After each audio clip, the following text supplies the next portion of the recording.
Buenas tardes, el día de hoy les voy a hablar acerca de paraganglioma laríngeo. Se dice que el primer caso documentado de un paraganglioma laríngeo fue reportado en 1955 por Blanchard y Saunders. Se dice que el paraganglioma es un tumor neuroendocrino que va a surgir de las células paragangliónicas extraadrenales derivadas de la cresta neural. Esta es la neoplasia vascular benigna más frecuente del cuello. De estos paragangliomas, el 97% van a ser benignos y solo un 3% presenta malignidad. Histológicamente, estos van a presentar un patrón característico de células en nido con alta vascularidad del estroma. Estas van a estar formadas por células maestras agrupadas que están rodeadas por un capilar con un endotelio fenestrado y una membrana basal. Estas células maestras se dicen que pueden contener vesículas neurosecretoras. Generalmente los paragangliomas van a tener tamaños de entre 2 a 2 centímetros con un tamaño promedio de 5.4 centímetros.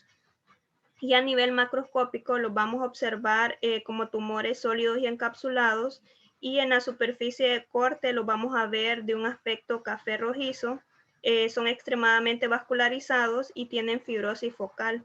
Y existen tres variedades que son la trabecular, fusiforme y el angiomatoide. Se dice que los paragangliomas se encuentran más frecuentemente en el cuerpo carotídeo.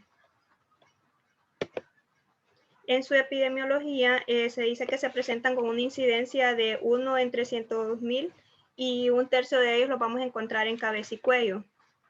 Los que se dan por factor hereditario van a tener un patrón de herencia autosómico dominante. Tenemos que en general los paragangliomas van a ser más frecuentes en los hombres con una proporción de 2 a 1. Más frecuentemente los vamos a encontrar en la cuarta década de la vida, y de los paragangliomas solo 1% van a ser funcionales de los que encontramos en cabeza y cuello. Van a tener un crecimiento muy lento con una media de 0.2 centímetros por año. Y dentro de los factores potencialmente tumorígenos están la estimulación hipóxica crónica, por ejemplo, en pacientes con EPOC o que viven a grandes altitudes, y también el factor hereditario. En la clasificación de los paragangliomas se dice que están los que se presentan en los paraganglios braquioméricos, que están los del hueso temporal, que es el timpánico yugular, en el cuerpo carotidio, otros de cabeza y cuello, que los podemos observar en las órbitas, en laringe y en nariz. También se pueden presentar en subclavia, aorta y pulmón. Estos también se pueden localizar intravagales en el mediastino superior. También están los aórticos simpáticos, que se encuentran más que todo retroperitoneales, y los viscerales, que pueden ser pélvico, vagal o mesentérico. En esta edificación pueden haber paragangliomas con una enfermedad localizada, una enfermedad regional y una enfermedad metastásica. Tenemos que los paragangliomas más frecuentemente van a dar metástasis a los ganglios linfáticos, huesos y pulmón. Y dentro de las características que nos pueden hacer sospechar de que se trata de una neoplasia maligna están los tumores de tamaño grande, el aumento del número de mitosis, que presenten un ADN aneuploide, y la necrosis tumoral extensa. Ya hablando un poco acerca de los paragangliomas laringeos, tenemos que estos van a ser más frecuentes entre la cuarta y la sexta década de la vida, y aquí estos van a predominar más que todo en mujeres en una proporción de 3 a 1. Van a estar localizados más frecuentemente del lado derecho en una proporción de 2.3 a 1, y tenemos que su localización va a ser primordialmente en la supraglotis en un 82%, y en la supraglotis lo vamos a encontrar más frecuentemente en las bandas ventriculares o los pliegues aritenoepiglóticos. La arteria laríngea superior va a ser la que va a nutrir a estos tumores supraglóticos. También tenemos que los podemos encontrar en la subglotis en un 15% y en la glotis en solo un 3%. Este tejido paraganglionar laríngeo inferior tenemos que puede presentar extensiones a la porción medial de la cápsula tiroidea con un posible contacto a la tráquea, lo que nos puede explicar el origen de los casos de los paragangliomas que observamos en tiroides. Ya la clínica que van a presentar estos pacientes con paraganglioma laríngeo van a ser más que todo van a depender de la localización del tumor. Primordialmente van a presentar disfonía, pero también pueden presentar disfagia, disnea, estridor laríngeo y sensación de cuerpo extraño. Más que todo los paragangliomas las vamos a observar como lesiones submucosas, más que todo en los pliegues aritano-epilóticos, pero también en las bandas ventriculares. Dentro de las pruebas diagnósticas, podemos pedir muestras de orina de 24 horas para dosificación de catecolaminas y sus metabolitos y metanefrinas fraccionadas libres de plasma, que estos más que todo los vamos a pedir en ese pequeño porcentaje que sean los paragangliomas funcionales. Nada más que estas pruebas tienen la desventaja de que pueden presentar falsos positivos, por ejemplo, en pacientes que toman antidepresivos tricíclicos, que tienen tensión física o emocional, o que presentan la ingesta de cafeína o de bananas. También podemos solicitar ultrasonido Doppler, una tomografía o resonancia magnética, que estas van a tener una sensibilidad similar en un 90-100% y una especificidad de un 70-80%. Y tenemos que las imágenes por tomografía nos van a dar un detalle anatómico superior a la resonancia magnética. También son muy útiles la angiotomografía o la angioresonancia, que se prefiere a realizar, es de predilección en vez de pedir una angiografía. También podemos pedir estudios de inmunistoquímica como la enolasa, la cromogranina y la signatoficina. Tenemos diferentes diagnósticos diferenciales de los paragangliomas. Tenemos que uno de los diagnósticos diferenciales puede ser un hemangioma, también un carcinoma neuroendocrino, un hemangiopericitioma, sarcomas, schwannomas o un carcinoma medular de tiroides. Y el tratamiento de estos va a depender de su estadio. Tenemos que los paragangliomas localizados, la opción estándar de tratamiento es la cirugía, al igual que en los regionales. Y en los metastásicos nos podemos ayudar con la terapia paliativa aunado a la cirugía. Y en el paraganglioma recidivante también podemos optar por las terapias paliativas.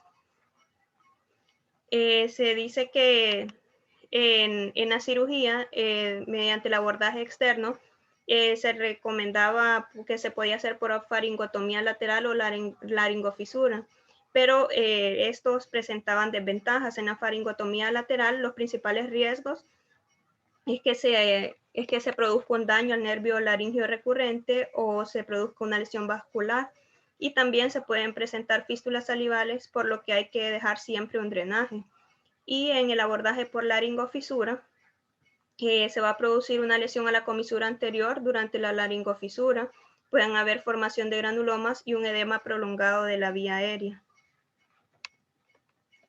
Y vamos a hablar un poco acerca del hemangioma en hipofaringe, porque es uno de los principales diagnósticos diferenciales, y además en el caso clínico que vamos a ver, podemos observar que al principio se sospechaba de un hemangioma. Los hemangiomas son tumores benignos de las células endoteliales que se van a caracterizar porque tienen historia natural de crecimiento y de regresión. Va a haber una proliferación hiperplásica de las células endoteliales, que en la fase proliferativa se van a ver como masas alternantes celulares y con escasas luces vasculares, que estos pueden invadir dermis y el tejido celular subcutáneo. Pero ya en la fase de involución, la celularidad va a estar disminuida y vamos a observar las luces vasculares que van a estar aumentadas de tamaño. Y va a haber una sustitución casi total por un tejido fibroadiposo residual. Tenemos que durante la fase de proliferación va a haber invasión al músculo esquelético o a las glándulas salivares contiguas. También puede haber una infiltración perineural en los nervios incluidos en la lesión, pero esto no nos va a sugerir que haya agresividad. Y se dice que hay una hipótesis patogénica de los hemangiomas, en el que hay una célula precursora endotelial que va a sufrir una mutación en genes reguladores de la angiogénesis, resultando en una hiperplasia clonal. Se dice que a este resultado podemos llegar por la vía de activación de un gen promotor de la angiogénesis, o también porque hubo una inactivación de un gen inhibidor de la angiogénesis. Se dice que en los hemangiomas, más que todo infantiles, la mayoría van a presentar una regresión espontánea en un 95%, y en un 50% va a quedar una lesión residual. Se dice que esta regresión se va a dar en 50% a los 5 años, en 70% a los 7 años y en 90% a los 9 años.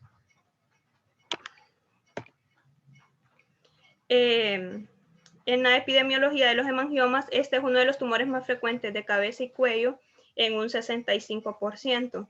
No se conoce su incidencia en laringe y en adultos va a ser más frecuente entre los 40 a 50 años de edad. Y hablando un poco acerca del hemangioma laringio, tenemos dos tipos, están el infantil y el adulto. Tenemos que el infantil, que es el más común, se va a presentar en niños menores de 6 meses y lo vamos a tener en una localización más que todo subglótica, mientras que en los adultos va a ser supraglótico. Por lo cual en los niños vamos a observar que el principal signo va a ser un estridor inspiratorio y el infantil va a predominar en mujeres, mientras que en los adultos predomina en varones y el síntoma principal va a ser la disfonía. Y vamos a observar el hemangioma como una masa mucosa de un aspecto azulado compresible. Y podemos observar los que tienen una forma redondeada, polipoidea o pediculada. Ya la clínica que van a presentar los adultos con un hemangioma van a ser disfonía, disnea, hemoptisis, disfagia o sensación de cuerpo extraño. En el diagnóstico nos podemos ayudar con la nasofibrolaringoscopía, en la cual podemos observar estas lesiones de un aspecto pediculado. También podemos solicitar la tomografía contrastada, en la cual vamos a ver que va a tener una captación de medio de contraste y nos podemos ayudar con la resonancia magnética. Y es importante que descartemos la extensión extralaringea del hemangioma hacia el cuello, área supraescapular o mediastino. Dentro de las opciones terapéuticas en adultos, podemos hacerlo mediante un abordaje externo por laringofisura o faringotomía. Que estos abordajes externos tenemos que tomarlos en cuenta cuando tengamos hemangiomas extensos o cuando la exposición de la laringe hipofaringe no sea adecuada. También estos pacientes pueden requerir traqueotomía y una alimentación por sonda nasogástrica transitoria.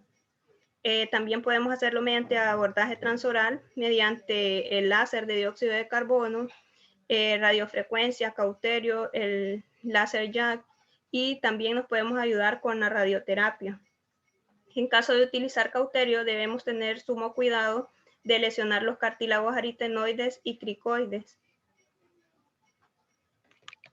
Y hablando acerca de un caso clínico de una paciente que llegó al servicio de otorrinolaringología de nuestro hospital, en el Hospital Escuela, se trata de una paciente femenina de 35 años de edad que era procedente de Tela Atlántida.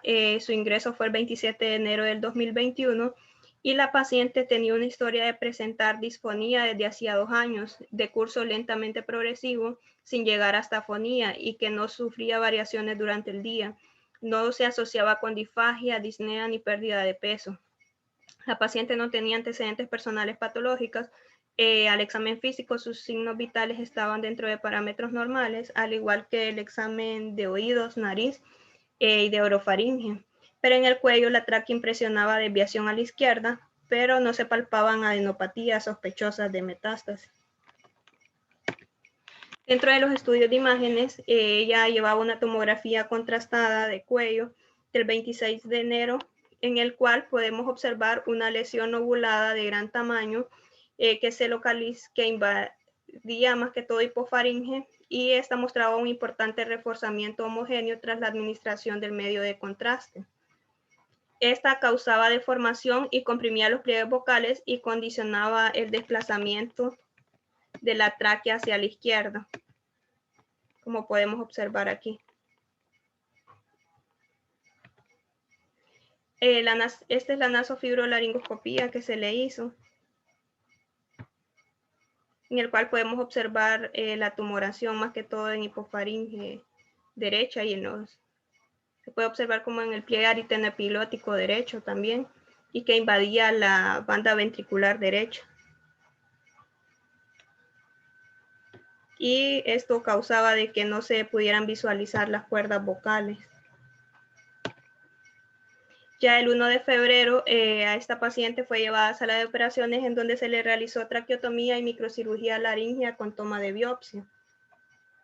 Sin embargo, el reporte de la biopsia que se le realizó reportaba de que observaban un epitelio escamoso estratificado sin atipia y que por debajo había un tejido conectivo edematoso con vasos sanguíneos que estaban dilatados, congestionados y que tenían un infiltrado inflamatorio crónico focal, por lo cual sospechaban que se trataba de un hemangioma, para lo cual mandaron a realizar todos los marcadores de inmunistoquímica, los cuales salieron positivos. Pero esta toma de biopsia se hizo mediante microcirugía laringea. Y posteriormente la paciente fue presentada al servicio de cirugía vascular, quienes solicitaron que se le realizara una angiotomografía en la cual podíamos observar siempre la tumoración altamente vascularizada. Y entonces ellos dijeron que iban a hacer la resección del tumor mediante un abordaje externo. Ya el 22 de febrero del 2021, la paciente sometida a la resección externa de la tumoración y fue enviada la pieza completa para el estudio histopatológico, el cual reportó un diagnóstico diferente al que se había sospechado anteriormente, en el cual se observaban agregados celulares con núcleos uniformes hipercromáticos que alternaban con pequeños vasos sanguíneos, y estaba el estroma parcialmente hialinizado, y también tenían células con núcleos aumentados de tamaño. Esto hacía sospechar, se dio como diagnóstico definitivo de que se trataba de un paraganglioma. Y aquí podemos observar la nasofibrolaringoscopía que se le hizo luego de la cirugía.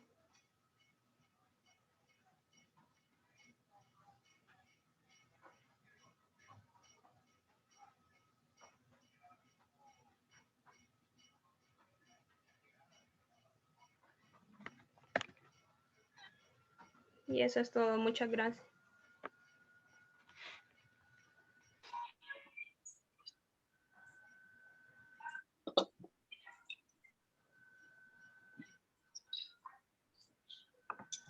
Hola, ¿me pueden escuchar? Sí, doctor. Sí, doctor. Bueno, en primera estoy agradecido con que me dé la oportunidad a la doctora Mejía de poder participar con ustedes. Es un caso interesante, diferente. Nosotros, pues, básicamente, este tipo de patología la veremos una vez en la vida, si acaso nos va bien. El resto de veces son cosas un poco más terrenales. Yo nunca había tenido una oportunidad de estas.